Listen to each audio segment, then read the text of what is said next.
మీరా ఇదేనా రావడం? ఇదే రావటం. ప్రయాణ పరిస్థితి జరిగిందా? బాగున్నానమ్మా. ఇదిగో భారతే, భారతే, మా అమ్మ నాన్న వచ్చారు, త్వరగా రా. వస్తున్నానండి.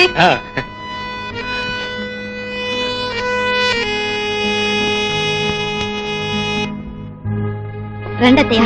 ఉత్తరం రాసుంటే మీ అబ్బాయి స్టేషన్కి వచ్చేవారు కదా. నేను చెప్పానమ్మా, మిమ్మల్ని శ్రమ పెట్టడం ఎందుకని మీ మామగారు రాయలే. బాగున్నావా అమ్మా? భారతే, బాత్రూమ్ లో సబ్బు లేదో తీసుకురా. మంచిగా తీసుకోండి అత్తయ్య. బాత్రూమ్ లో సబ్బు లేదటమ్మా, ఇచ్చిరాపు. అక్కడే ఉంది అత్తయ్య, ఊరికే అల్లరంతే. ఒంట్లో బాగుంటుందమ్మా? బాగుంది అత్తయ్య. నీకే చెప్పేది, నాకు టైం అయిపోతుంది ఆఫీస్కి. సబ్బు ఒక్కసారి వెళ్ళి చూసిరా అమ్మా. ఇదిగోండి. వాళ్ళ ముందే అలా చేయద్దు ప్లీజ్. అమ్మా, నీ కోడలు జీడిపప్పు ఉప్మా చేస్తుంది, అద్భుతంగా చేస్తుంది అనుకో. అయినా నువ్వు తినబోతున్నావు, నేను చెప్పేదే ఉంది. అందుకెందుకు మొన్నటికి మొన్న పకోడీలు చేసింది, అద్భుతంగా చేసింది. పొద్దున సాయంత్రం ఒకటే పకోడీ తినేసి ఆఫీస్కి అంటే కూడా మర్చిపోయాను. చెప్పుకోకూడదమ్మా, ఒక చేతి మహత్యం. నోరు మూసుకుంటే అలాగే. చిన్నప్పటి నుంచి ఇదే వరసమ్మా. 25 ఏళ్లు నన్ను వేధించు తిన్నాడు, ఇక నీ వంతు. ఉప్మా అంతా జీడిపప్పే ఉంది. నీ జీతం ఎంతరా అబ్బాయి?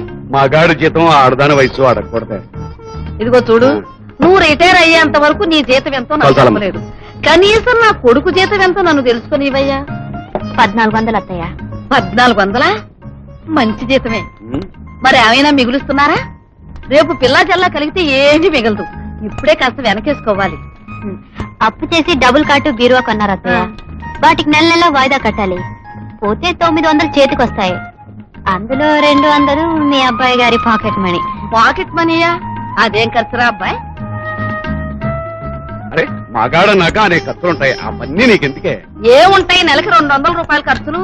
ఊరికే కొడుకు వెనకేసుకురాబాక. అదేనే, సిగరెట్లని పార్టీలని ఉంటాయి మరి. అలాంటి దిక్కుమాల అలవాట్లు నా కొడుకు ఎందుకు వస్తాయి?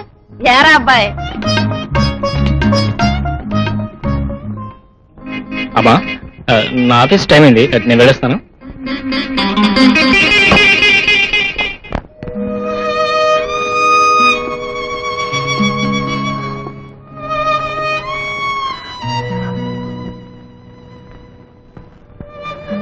నా దగ్గరికి రాకండి. చచ్చా, మిమ్మల్ని కట్టుకున్నందుకు నాకు ఏడుపేగా మిగిలింది. భారతి, మగవాడిగా నా పౌరుషం నా చేత తాగించింది, ఇల్లారుగా నీ బాధ్యతలను భయపెట్టింది. I'm sorry. I promise you, దీన్ని బలహీనతగా మారినావు. ఇంకెప్పుడు తా నీ మీద ఉంటా.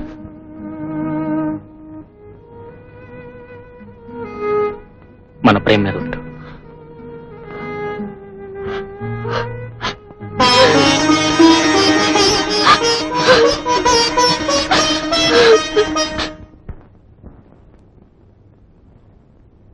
ఏమయ్యా, నువ్వు వెళ్ళిన పని ఏమైంది?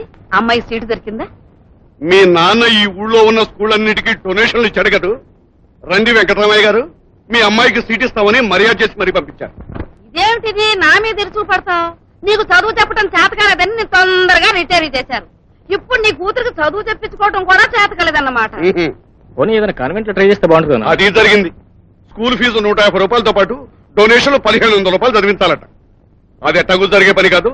ఇది చదివి ఉద్ధరించేది లేదని ఒక దండం పెట్టి తిరిగి వచ్చాను. నేను చదువుకుంటానన్నా. ఎక్కడి నుంచి తీసుకొని చదివించమంటావే? నోరు మూసుకుని ఇంట్లో కూర్చొని అంటులతో వేడు. వెళ్ళు.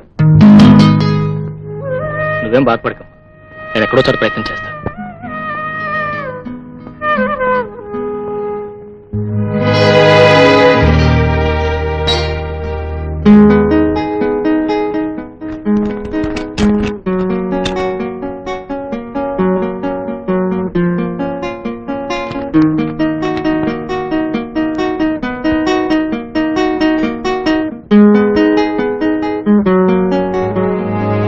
ఏమండి, ఈ డబ్బు మామయ్య గారికి ఇవ్వండి.